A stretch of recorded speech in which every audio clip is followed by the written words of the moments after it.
Barry will turn my mic on so I'll be louder. Got me? Okay, can you hear me now?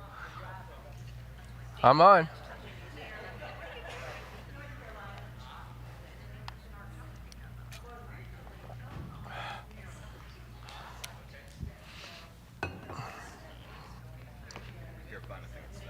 Huh? Oh.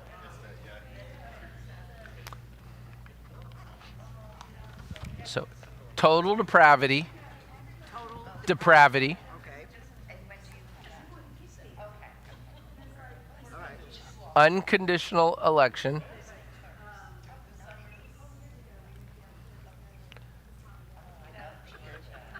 Limited atonement. That's my biggest problem one right there. Irresistible grace.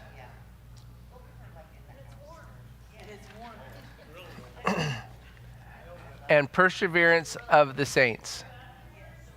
Perseverance Of the saints, yep. Basically, once saved, always saved.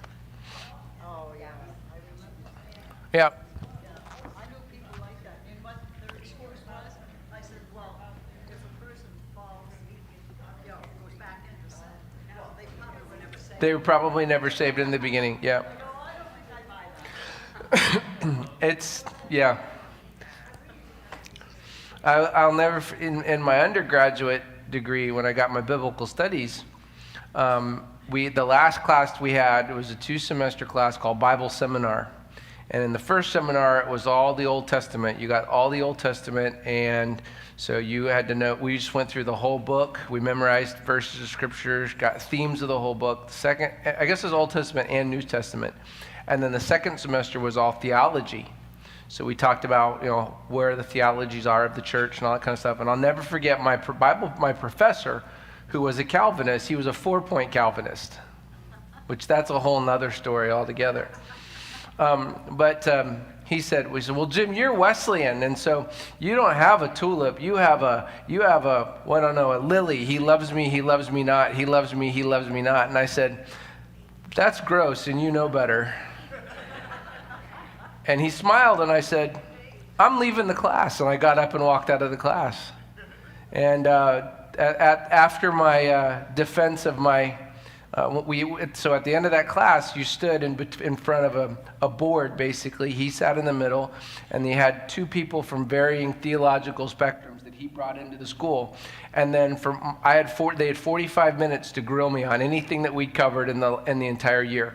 So they could ask me about Bible verses, they could ask me about theologies, they could ask me about anything Old Testament, New Testament theology, and I had to be ready to go for it. And then apply it. And so he had I think he had a Seventh-day Adventist on the team, and then I don't remember who the other one was, but at the end of the thing, he came up to me and he says, Jim, I just need to tell you something. I said, yes, sir.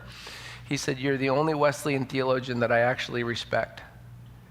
And I was a not yet graduated college student. And I said, well, you didn't make it easy on me. And I almost left the school because of it.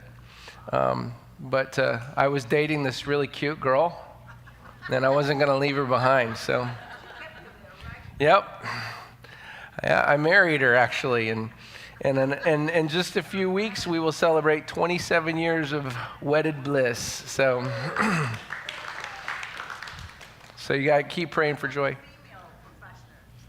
Oh, we had no female professors in the Bible department. I thought I'd like to talk about one of them. She told you, Jim, that's enough. Oh, that was in high school. That was my Bible teacher in high school. Yeah. And in my college, in fact, in my class, we had the first female Bible major in my class. And they were all like, well, we just don't know if this is going to work. And I'm standing there right beside going, come on, girl, let's get it. Let's go, come on, let's get it. And so we were the 2 troublemakers in the room. So I know, hard to believe, right? But one of my friends did his senior project. I did mine on the book of Acts. So when I taught Acts last year, that was really part of my thesis. To this day, I believe it's the this doesn't mean anything, and this and $5 will still barely get you a cup of coffee at Starbucks. But my thesis was the longest thesis in Bryan College history, and it came in at 86 pages or something like that. So he was not happy with me, but I also took it for an extra course credit too, so it worked well. Well, good evening, everybody. It is good to see you all, and happy Wednesday. Everybody get a sheet as you came in? No? Crystal is on it.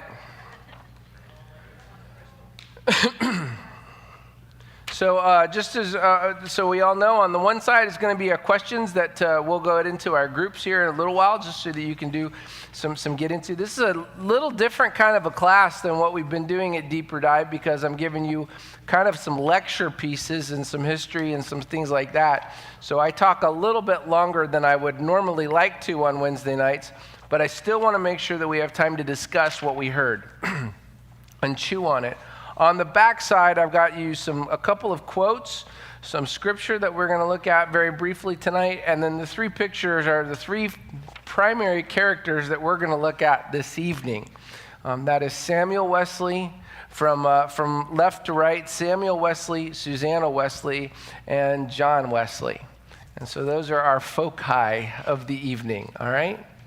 We are talking about the Methodist movement tonight, and so we will do some background information on the Wesleys and on Methodism tonight. We'll get into the full life of John Wesley next week, and then the following weeks we'll start talking about the theology of the Methodist movement. Now please notice I say Methodist movement. Do you see that? I'm going to preface this whole conversation by saying John Wesley never had the faintest idea that he was going to start a denomination, or there are multiple denominations. His plan from the very beginning was to be part of a renewal group inside the Anglican Church, or the Church of England. He never wanted to. In fact, to his dying day, he was a loyal Anglican priest. A loyal Anglican priest who was kicked out of almost every Anglican church in the entire country of England, but he was a loyal Anglican priest.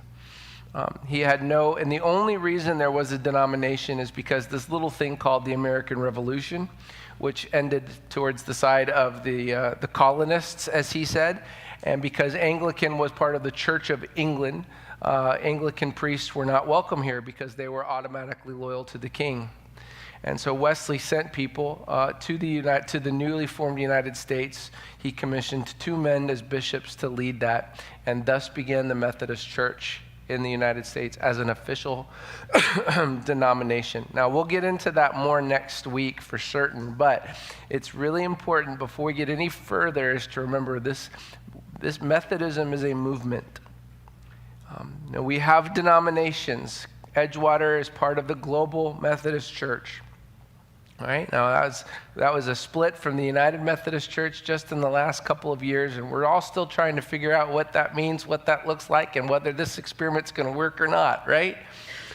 But what's clear and what's most important is that as Methodists, we're not just about denominational works, we're about a movement of holiness that is sweet, that Wesley wanted to bring into the world, that was missing in the world.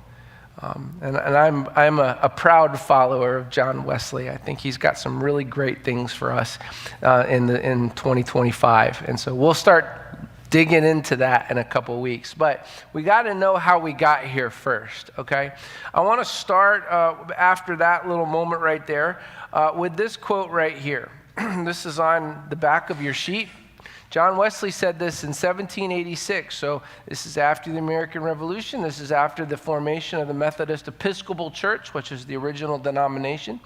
And this was towards the end of his, did it come out? All right. This was towards the end of his life, and he said this, in Europe or America, I cut off something there. He says, I am not afraid that the people called Methodists should ever cease to exist, either in Europe or America. But I am afraid lest they should only exist as a dead sect, having the form of religion without the power, And this undoubtedly will be the case unless they hold fast both the doctrine, spirit, and discipline with which they first set out. Now, that's a whole mouthful right there, isn't it? But he was very clear from the beginning of his, or towards the end of his life, and as he looked at this new experiment that was happening called the Methodist Church, that if Methodists, the people part of this movement, didn't hold on to the doctrine, spirit, and discipline with which they first set out, then this would be nothing more than a dead denomination. A group of people with a whole lot of words, but very little power behind it. All right? Again, that quote should be on the back of your sheet if I did it right. Is it there? Okay. So, again, I am not afraid that the people called Methodists should ever cease to exist, either in Europe or America. I am afraid that they should exist only as a dead sect. I think that's important. And it's a good reminder as we get into the life of this man who founded and really helped why we're here today. Before we get to him, let me talk about this lady here. You ever remember the story of Queen Esther from Scripture, from the Old Testament? In Esther chapter 4, we read this: "For if you remain silent at this time, relief and deliverance for the Jews will arise from another place. But you and your father's family will perish, and who knows that you have come to your royal position for such a time as this." This is Mordecai, her uncle, to the then Queen Esther. Now, if you don't remember the story, let's go back in time. The Persian Empire had just completely annihilated the Babylonians. They're now the power broker in the world. Persian Empire, if you remember your biblical stories, that included the stories of guys like Daniel and Shadrach, Meshach, and Abednego. Or as I was taught to teach, to learn them, shake the bed, make the bed, and to bed we go. Right? That happened all at that time. And one of the kings came to power, and he had the Persian Empire being massive, what it was. One of the big things that they valued was that the different nations that they conquered, they would absorb their people, put them to work for them, and then also absorb their deities. So if the Persian Empire came in and they believed that your God was a God of light, they would absorb that and include that God in their pantheon. They were Zoroastrians, was the official term of the religion. But if you had a God that was dark or a dark-hearted God, then that would be something that they would look against. They shunned you. Well, the Persians looked at the Hebrew race, the Hebrew religion, and said, that's a God of light. We like the God of the Hebrews. We want to keep that next to us. So you think things are going to go really well until you start to see some other people involved in the story with King Xerxes here. King Xerxes' first wife, her name was Vashti, and apparently she was quite beautiful, but she was also a woman of character. And one time, the king decides to have a big party, and he just has all of his guests in the room, and it was a proper party at the time. Men were in one room, and women were in the other side. That way, anything could go on. And you can let your you're in church. Don't let your imaginations go with that, okay? But at one point, in a drunken stupor, the king said, bring Vashti in here for me to dance. Now, if you read that in Scripture, you go, okay, he wants her to dance.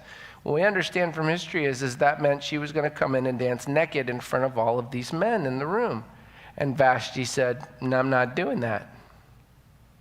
And at first it wasn't a big deal, except for all of those men that were in the room with the king. They went home, and all of a sudden their wives are saying to those men, their husbands, I'm not going to do that. The queen can get away with it. I'm not going to do with it.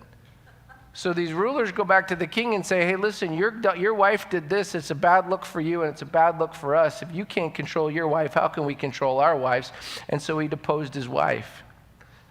Took her away from her power, divorced her. I don't know if there was an execution. I can't remember or not. But she was no longer allowed to be the queen. And originally, this went over well, except for the fact that the king really liked Vashti, and he was depressed over time because his wife was no longer with him. And so his friends around the board, the elder board, they said, hey, let's do this, oh great king. Let's have a beauty contest, and let's select a queen from all over all of your people. This will be great.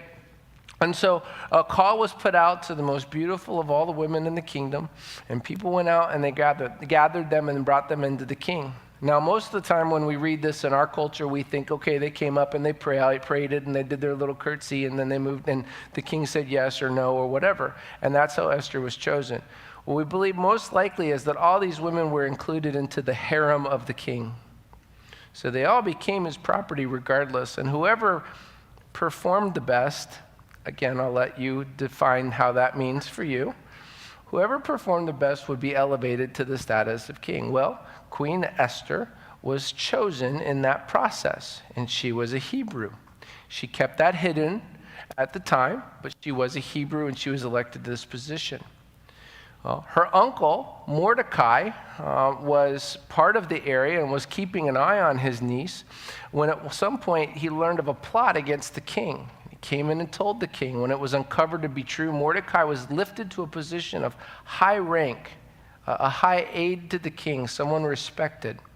This is all going really, really well. Things look good for Esther. Things look good for the Jewish people. Things look good for Mordecai, except the king has another person on his team. His name is Haman. He is an Agagite, the book of Esther says. That tells us that he's a descendant from King Agag from the Amalekite nation. If you remember the Amalekite nation from the story of King Saul and King David, and even into the Exodus when Moses left with the Hebrews, the Egypt, from their slavery, the Amalekites treated the Hebrew slaves horribly. Like attacked them, ridiculed them, were cruel. The Amalekite people was an awful nation of people, and King Saul was commissioned by God to go and destroy them. In fact, it was King Saul, via Samuel the prophet, who killed Agag, executed him. So what we believe is Haman, the Agagite, is a descendant of this King Agag from the country of Amalek at the time. All right? Tracking with me? All right, and so the Amalekites have this long hatred for the Hebrew people. Well, one day, Haman has been elevated. He's number 2 in all of the Persian Empire. And he's out walking around, and that meant everybody else was to bow to him and respect him. Everybody does except one dude. Want to guess who it is? It's Mordecai. Mordecai's not going to do it. So Haman devises a plan. I'm going to kill you. I'm going to kill all your people. I know you're a Jew. I hate you Jews. I'm going to kill you. She comes up with a plan. He gets everything ready, and the word slips out. Mordecai finds out, and he comes to his niece, now queen, and he gives her word and says, we got to do something. If you don't do something, we're all going to die. Esther says, if I'm not invited into the throne room, I will die right then and there. It's very, very weird kind of relationship between husband and wife at this point, right? Well, Mordecai says this to her. Well, if you don't do it, somebody else will arise and save our people. But you and your father's family are going to die. In other words, Uncle Morty's going to go out. But maybe, who knows, that you have come to your royal position for such a time as this. If you know the rest of the story, the queen finds favor with her husband. Haman's plot is uncovered. The Jews are saved. Haman is executed on the very tools of destruction he had built for Mordecai. It's this complete turnaround of events. And the Jews celebrate. This is the Feast of Purim that many Jews still continue to celebrate to this day. Well, what does all of that have to do with John Wesley and the Methodist movement? Well, it's context, because it's not, history itself is not static, right? History doesn't just happen in a vacuum. It happens because there are all these surrounding events that occur at the same time. In order for the Jews to be saved at Purim, Esther had to be chosen. In order for Esther to be chosen, a queen there's all these things that go on around it. Zoroastrian religion that allows for the Jewish good God of light to be allowed in the pantheon as opposed to the gods of, ironically, the god of the Amalekites was a dark god. So Agag had snuck his way, Haman had snuck all his way in there. All right. History develops with surrounding events all around it. So I want you to think about the times, the 18th century, 1700s, the New World is already 200 years old. I was doing the math today. Christopher Columbus sailed the ocean blue in 1492, right? Remember that little ditty that we had to remember? So by the time the 1700s, late 1700s come out. We're talking 200 years since Columbus has already found this new world. Since then, Magellan and Drake and all of this stuff has happened throughout the world. We've got maps that are, suddenly the world isn't flat, it's round. Still today, there are people arguing that. But the world is round, right? And we now have a whole new understanding of how the universe works. Galileo tells us the Copernicus revolution is that the earth isn't the center of the universe, the sun is the center of the universe. This is radical stuff. This is the time when Sir Isaac Newton is publishing his work on physics. You remember the little apple falling down? That's all happening at this time. In fact, at the same time, Sir Thomas Halley made this prediction that a comet that had appeared earlier in the 1600s was going to appear again. And he was right, and so they named it Halley's Comet. At the same time, Isaac Watts started putting out, he was a prolific hymn writer. He's got some bangers that are still available out there, right? And then Rene Descartes and David Hume and the birth of this understanding of deism, where there is some God who set everything up, wound up the clock, and stepped away. Many of the founding fathers of American ideals some of them were Christians, but many were deists. So it was a very different understanding. Thomas Jefferson's Bible had half of the New Testament ripped out because he was a deist. He believed in the terms of enlightenment. And at the same time, the Protestant Reformation is in full bloom.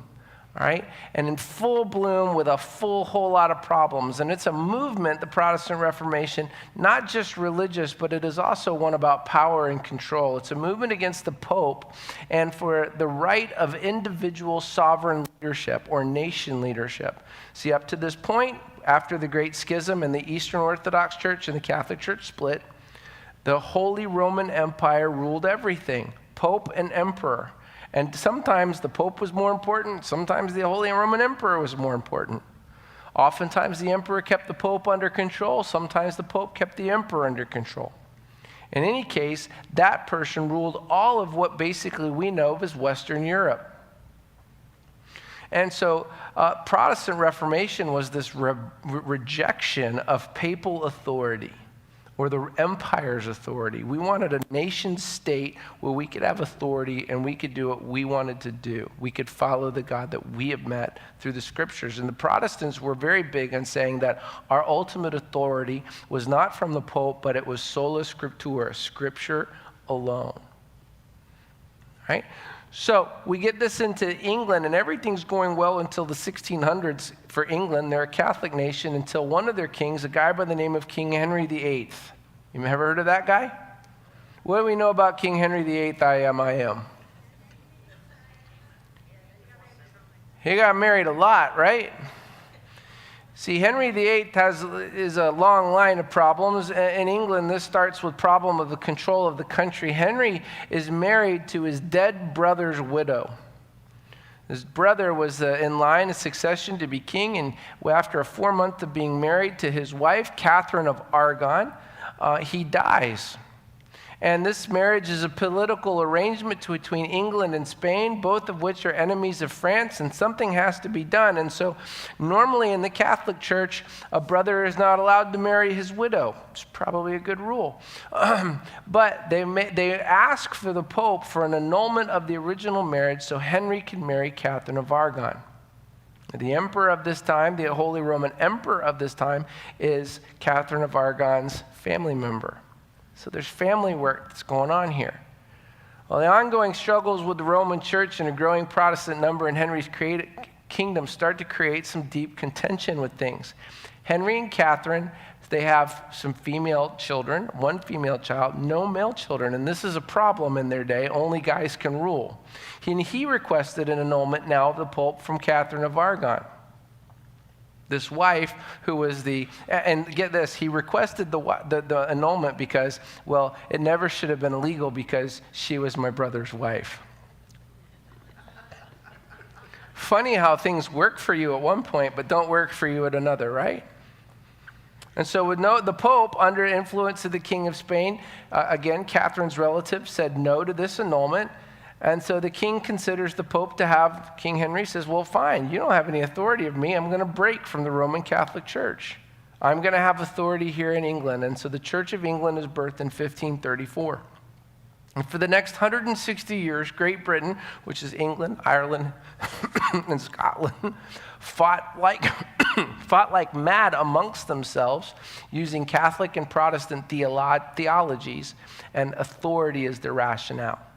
Are you tracking with me?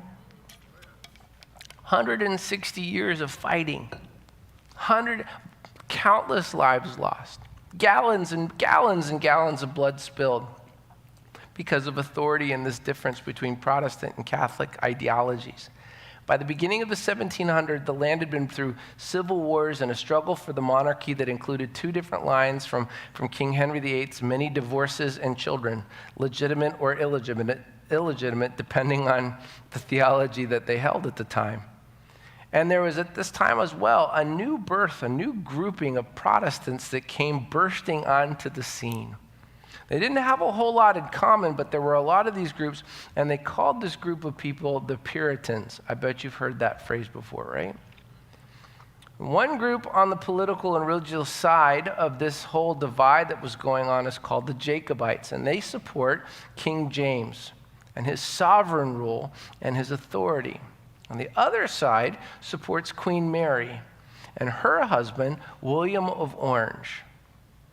Now, if you know anything about the struggles and the fighting that's going on in the Republic of Ireland and Northern Ireland, William of Orange and his Orangemen and King James, this is why Ireland still is split amongst itself between Protestant and Catholic. Right? The Jacobites were either Catholic in their leanings and therefore support King James, who was a Catholic king, or they could be Protestants who were not quite so sure of certain leanings or procedures in the Anglican Church. And these people, though not called Catholics, they were very much Protestants. They were called dissenters or nonconformists. All right, tracking with me? All right. Queen Anne of England at the early 1700s is one of the daughters of King James and a sibling to Queen Mary. Now that's not Bloody Mary. That's not that one. That was much earlier. And Queen Anne is a Protestant, and she's very popular with her people. She allows Catholic and Protestant to kind of coexist, but she's also really unhealthy. So much so that she died around 49, at the age of around 49, very obese and just with all kinds of health issues. And she also had 17 children, none of which who lived. Of course, with no child, no line to succeed you, that creates quite a bit of confusion in the world. So when she dies, her cousin, George I, is crowned after a law in England that forbids Catholics from being the monarch or the ruler of Great Britain, of England itself. All right. Now, why is all of that important? Because that context gives us the perfect picture into the world that John Wesley is going to be born into. We have a Protestant king who is on the throne. But we have this Catholic, dissenter, Puritan, Anglican mess that is Great Britain at the time. And a lot of bad blood, a lot of hatred, a lot of anger, and a lot of yuck. And it's been a nation that's been embroiled in war after war after war for years. And yet at the same time, you've got this new experiment happening in the Americas. You've got an industrial revolution starting to boil up and get really moving. And now you have the perfect time for someone to step on the scene. All right? So finally, from Henry VIII and 160 years of ugh, we get to Samuel Wesley. Kind of gets us to Methodism, but not quite. Samuel Wesley was born in 1662 at Whitchurch, and he grew up the son and grandson of clergy. And both of his father and his grandfather, both of them were dissenters. They were nonconformists. They were part of the Puritan movement. All right, so again, you remember your Puritan stories of the Mayflower and all that kind of stuff, right?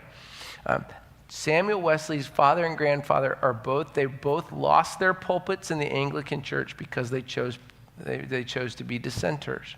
They reject elements in the Church of England and were staunch Puritans. And growing up in a devout Puritan dissenter family, Samuel Wesley was very serious and very devout and very interested in religious studies. See, he looked at the world around him and he said, man, there's something I want to understand. I want to know more about. And by the age of 15, Samuel Wesley, this looker right here on the screen, he was already showing a knack for study and scripture reading and scripture translation. And at 15 years old, Samuel Wesley rejected his parents' dissenting views, rejected Puritanism, and remade his way back to Anglicanism. Made his way back to the Church of England. He went to Oxford for his schooling, and there he was accepted into the clergy as an Anglican priest. Right? So you're starting to see a weird family. Can you imagine those Christmas celebrations? I mean, it's just getting weirder and weirder, right? Around this time, or right before, as he's dissenting and he's at Oxford, he meets our next character, Susanna Annesley, who was also raised in a dissenter's home. So also the child of Puritans. And like Samuel, Susanna, who was well-read for her time, rejected her family's dissenter views and also went back to the Anglican Church. It's like these two were made for each other, right? It's really, really bizarre. In 1691, or shortly before 1691, Samuel and Susanna were married, and in 1691, the new family was moved to the parsonage, or the rectory, at South Ormsby in Lincolnshire. This is where he would start working as a priest or as a pastor, and 5 years later, he was moved to Epworth to be the rector, or kind of like a district superintendent, if you remember those titles, or a presiding elder in our world. Their job was to do administrative stuff.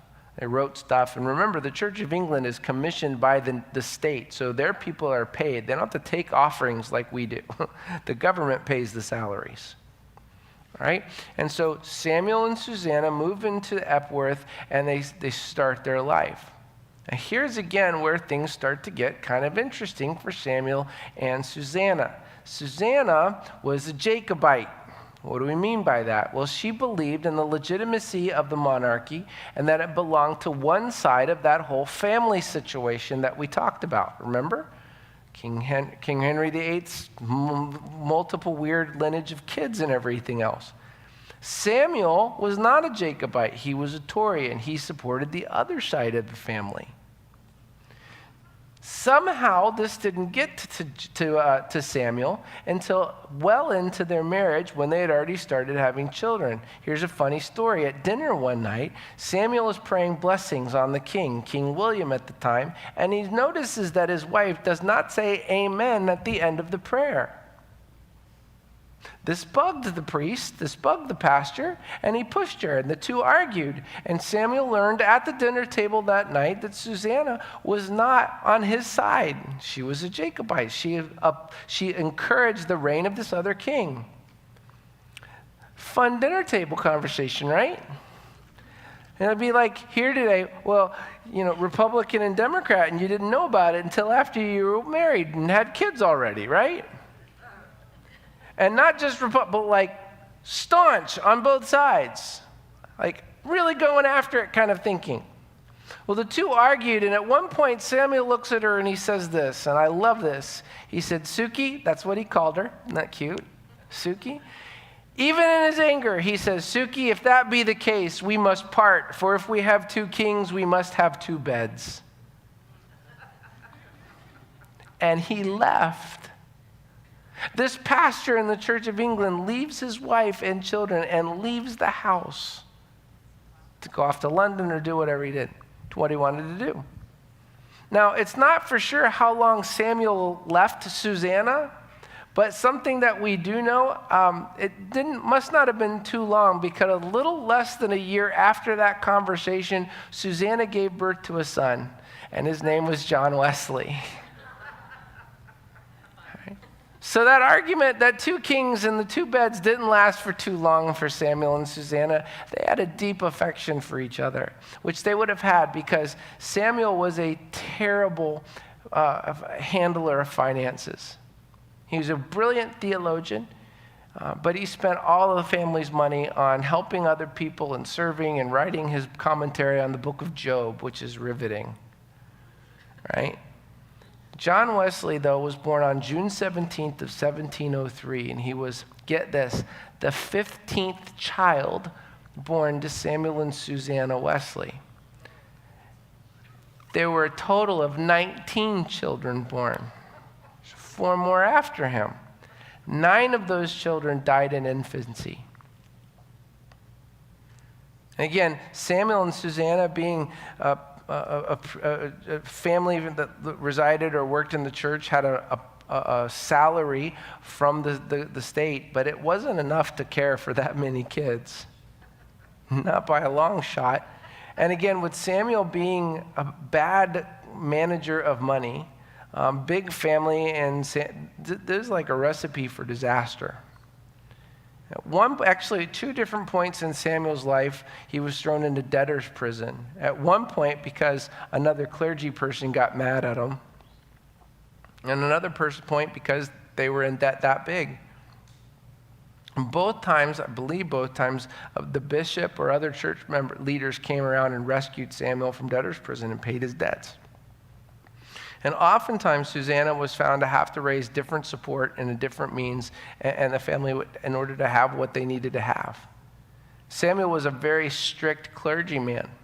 He was along with his politics, he was almost rigid on certain things, and he had a very high expectation of the people in his churches. And this created problems with the people at the Epworth Church, because most of them were really common folk, and they didn't like this guy. He talked too fast or something like that, I don't know. But many times in the course of their life there in Epworth, the house, the rectory, the parsonage was attacked by the people in the village. In 1701, the barn that they had collapsed. And in that barn was all of the flax that they had that they had raised in order to offset some of the financial burden of the family. It's gone.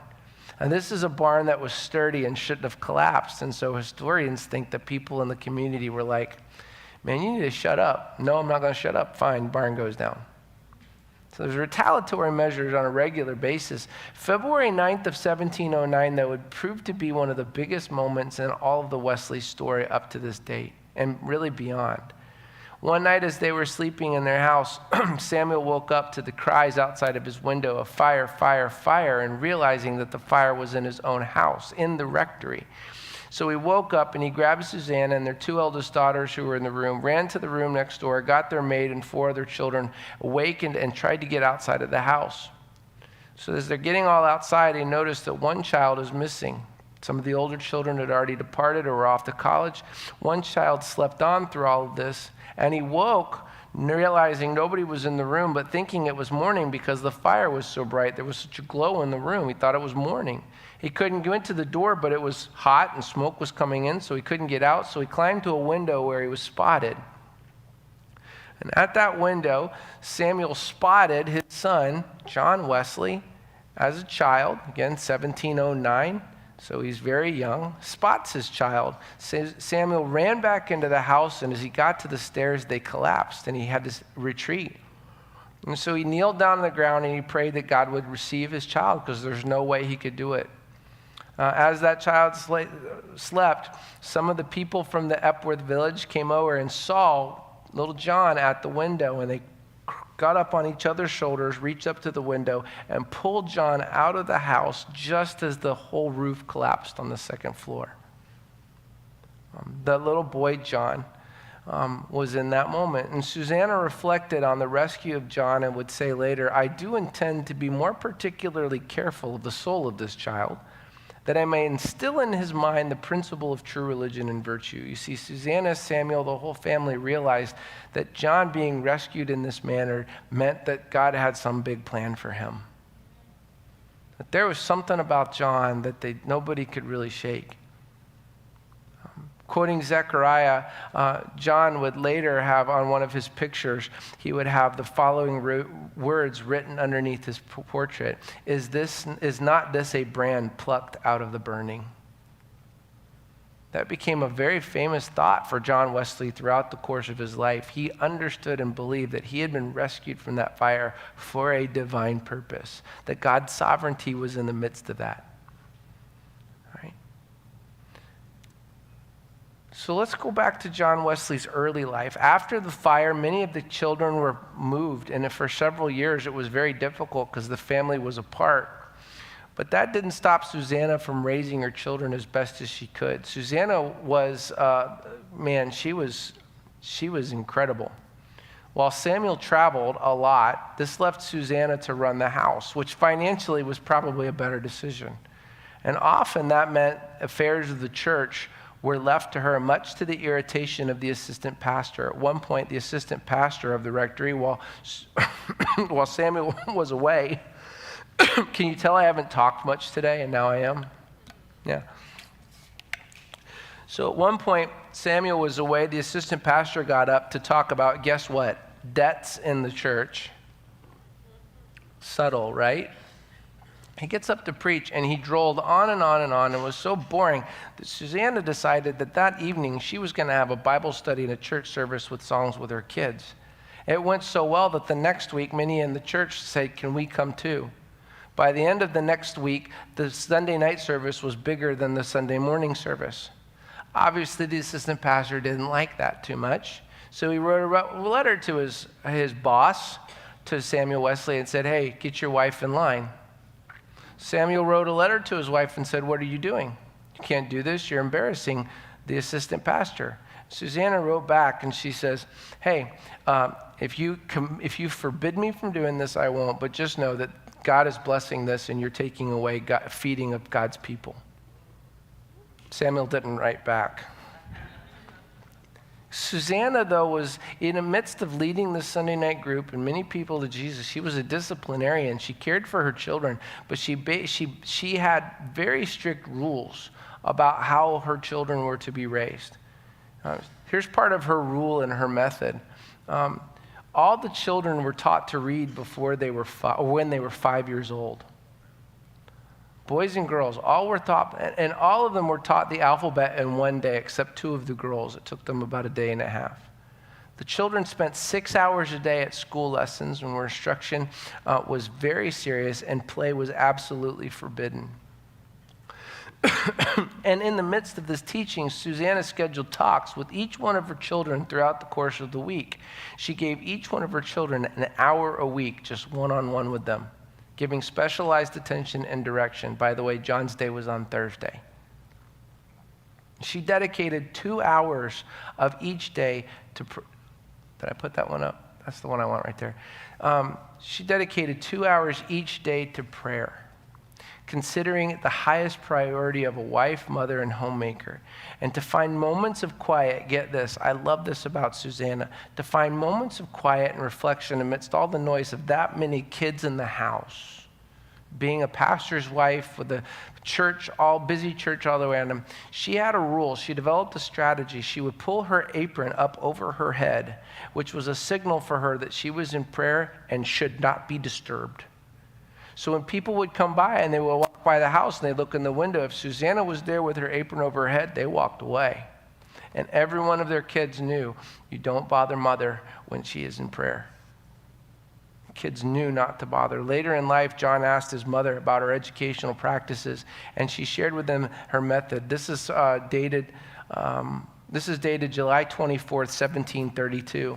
In order to form the minds of children, she said to her son, the first thing to be done is to conquer their will.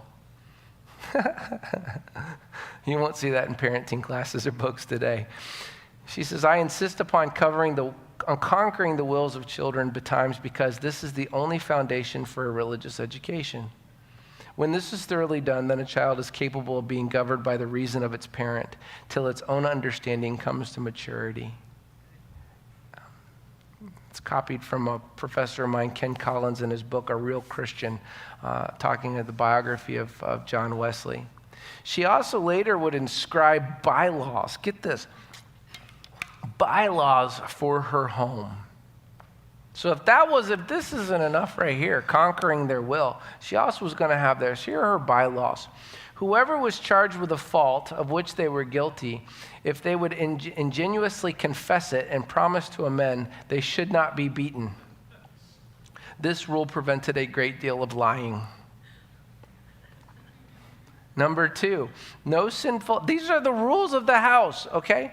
Number 2, that no sinful action as lying, pilfering, playing at church or on the Lord's day, disobedience, quarreling, etc. should ever pass unpunished. Number 3, that no child should ever be chid or beat twice for the same fault.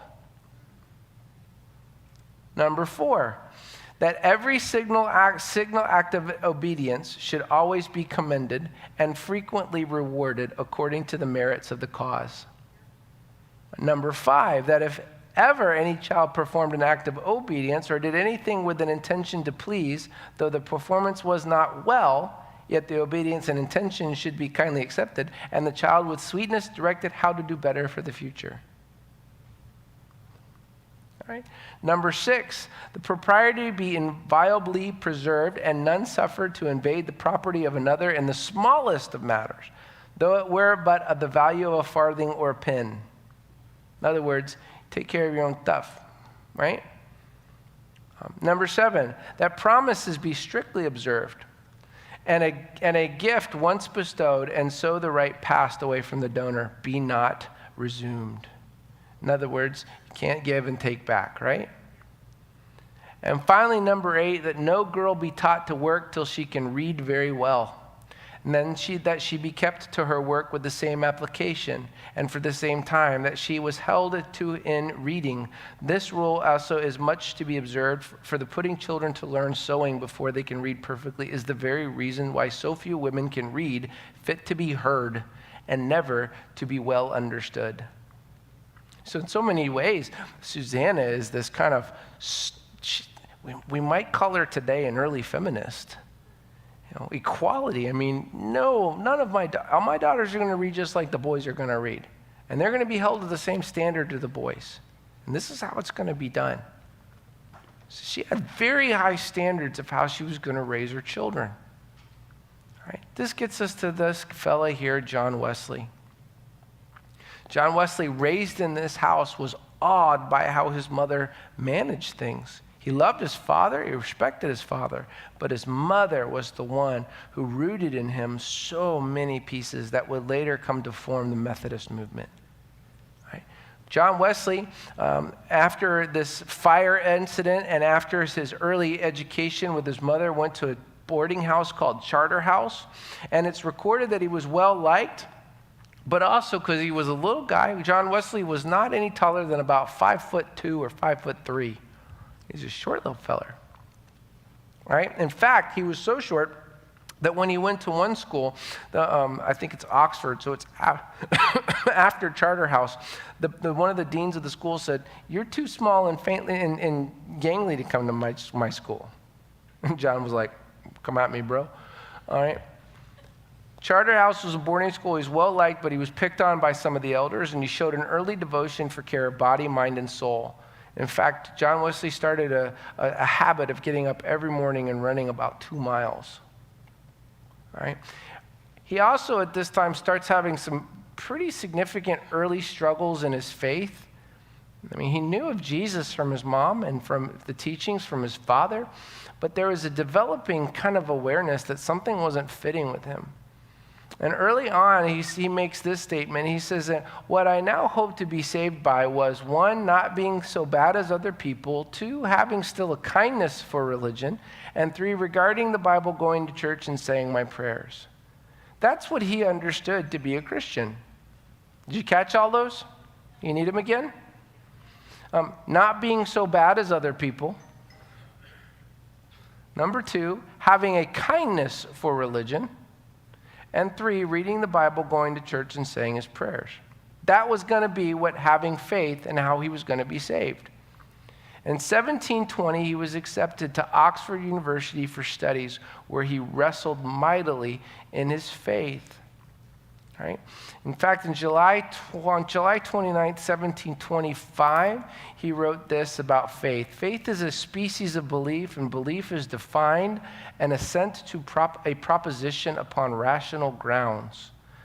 I call faith an assent upon rational grounds because I hold divine testimony to be the most reasonable of all evidences whatsoever. Faith must necessarily at length be resolved into reason. So what you get from Wesley at an early age and into his Oxford studies is that faith and his walk in Christianity is really about gaining a certain set of knowledge and doing a certain set of acts. Tracking with me? This is what he believed he was stepping into. September 19th of 1725, Wesley was ordained as a deacon in the Anglican Church and then later elected as a fellow at Lincolnshire College on March 17th of 1726. In 1727, he received his master's degree. Now, all of this, he is working in the church. He is, in essence, a junior clergyman who's also working at teaching students. Right? But his faith struggles through all this continued throughout this time, and he constantly reached out to his mother for advice.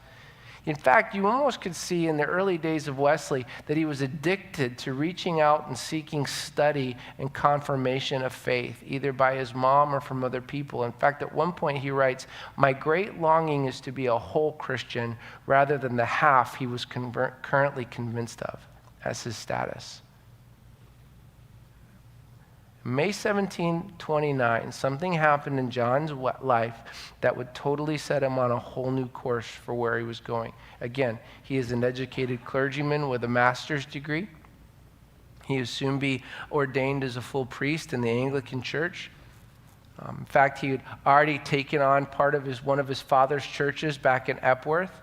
When 1729, he receives a letter in May of that year from his younger brother, Charles. All right? Charles wrote to John about a small group of young men back at Oxford that had use of him. He needed his big brother. See, the group attended to the sacraments regularly. At that point, taking the sacraments in the Church of England was a three times a year event. Right? Some people say, we take it once a month and that's too often. Charles and his brothers back in Oxford were taking it regularly, like some people believe daily. They were taking the sacraments. And this group of guys were getting together and they were praying together and really investing in one another, and they were studying together and they were engaged in heavy religious debate and conversation. And they wanted John to join them and kind of lead them through this. They knew that John had adopted from his mother a very methodical way of doing things and a method for how he was going to do life and his studies, and they believed that John could help them into the next place. And so John went back to Oxford and he started meeting with Charles and these other young men in this little room as they started studying together. This little group would become the first group of Methodists. The first group of people who were called together because they followed a certain method for how they wanted to follow God, and know about God. Sometimes they were called Bible moths. Oftentimes they were called the Holy Club. But the name that stuck, the name that was originally derogatory, was this term Methodist. John and Charles both liked that and said, we think we'll stick with it. Now, next week, what we're going to do is we're going to learn how John goes from this Methodist, this society of friends who've come up with a way in which they want to explore and understand who God is. And next week, we're going to follow John across the Atlantic into the New World, into his first mission to the Americas in the state of Georgia, actually. And we're going to see on that boat ride the one singular event next to the fire at Epworth that would radically change John's life and would radically change the face of the church moving forward. Cool? How's that for cliffhanger? All right. We got some questions tonight that I want to invite you to just ponder and process through. Obviously, read Esther 4 and think about the story of Esther and Mordecai. And yes? Brooke, I'm sorry. Can you tell me